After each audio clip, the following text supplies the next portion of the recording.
Thanks so much, Mel. Well, he is the author of the Germ Code and the Germ Files. He's also the host of the super awesome science show. Joining us this morning to talk about home sanitizing 101 is microbiologist and author Jason Tetro. Jason, so good to see you. It's been a minute. How are you? Oh, my goodness. It has been so long. It's just fantastic to see you again. It's been too long, and you're an expert on all of this stuff. So I hear you're going to test us at home with some questions, true or false, and we're going to try and figure it out. So the first one's a little bit more open-ended, so hit us with it, Jason. All righty, here we go. So the first question happens to be, what is the difference between a virus and a bacterium?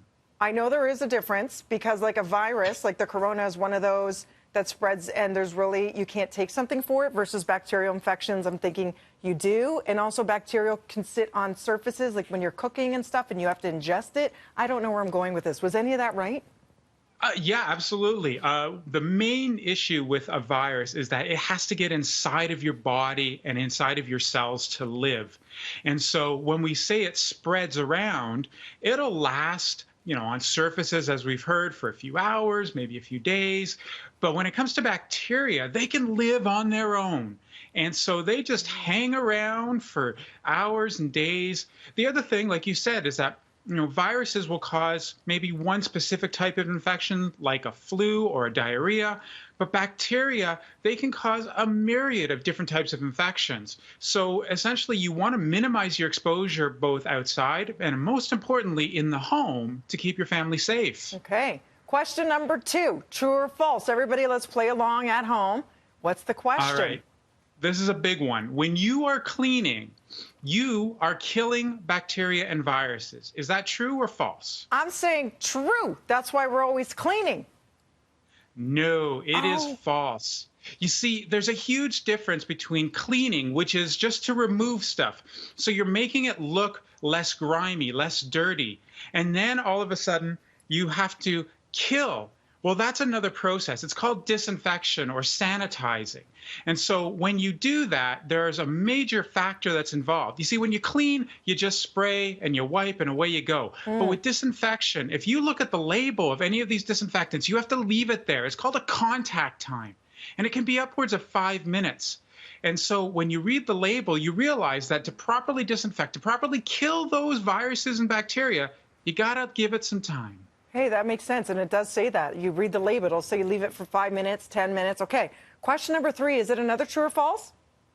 This one is true and false because we normally associate something called sanitizing with something that's going to last for a very long time. But the question is, sanitizing lasts all day long, true or false? False, false. That's why we're constantly being told to be careful, wash your hands, or else you're reintroducing something new to that otherwise sanitary environment.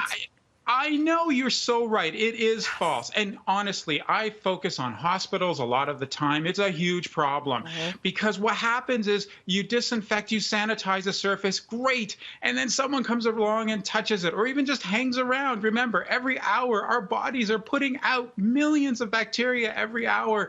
And now everything is contaminated again. So what has to happen is not only do you have to disinfect and sanitize, but you also have to try and find something that's going to give you what we call residual activity. It's going to last for something like 24 hours. And the beautiful thing is that we now have a disinfectant that can do that. I don't know if you've heard of this. It's called Microban 24 sanitizing spray. And it has the ability, it's been tested against things like hospital infections like Enterobacter orogenes. I know that's hard to say. Staphylococcus aureus, which I'm sure you've all heard of. When you spray this, you leave it for your 5 minutes, it's going to give you 24-hour protection against those bacteria. And the best part about it is that it also kills viruses upon contact. So influenza, respiratory syncytial virus, human coronavirus, give it that 5 minutes, those things are gone. It's a fantastic opportunity for you to keep your home safe for that 24 hours against bacteria. How do we know then, Jason, if something is effective on COVID-19?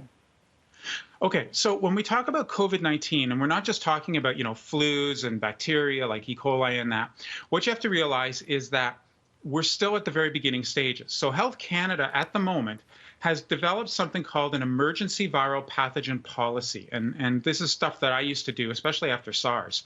So what happens is we're looking at all the disinfectants and trying to find out what it is that gives them the ability to kill.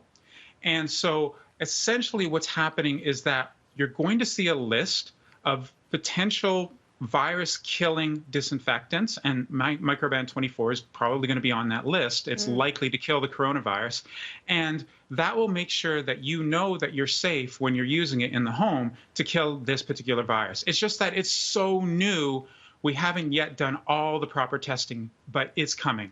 Jason, it's so good to see you. You are a wealth of knowledge. Stay safe, and I'm sure we'll be seeing more of you. Friends, Breakfast Television wants to recognize frontline heroes. Do you know a nurse, doctor, grocery worker, hospital personnel, or other frontline worker who has shown resilience and selflessness during these uncertain times? If so, tell us their story of service, and they can be recognized on air, as well as win $1,000 in a Microban 24 home sanitizing gift basket. Head to breakfasttelevision.ca, click on contest. Good luck. And Jason, thanks again. Stay well, okay? Good to see you. I miss you. I miss you too. I still have apple cider vinegar all the time, thanks to you. That was such a great tip. Yeah, I remembered it with the mother, as it's called. Look that one up too. Okay, it's good for you. We'll be back with more BT right after this.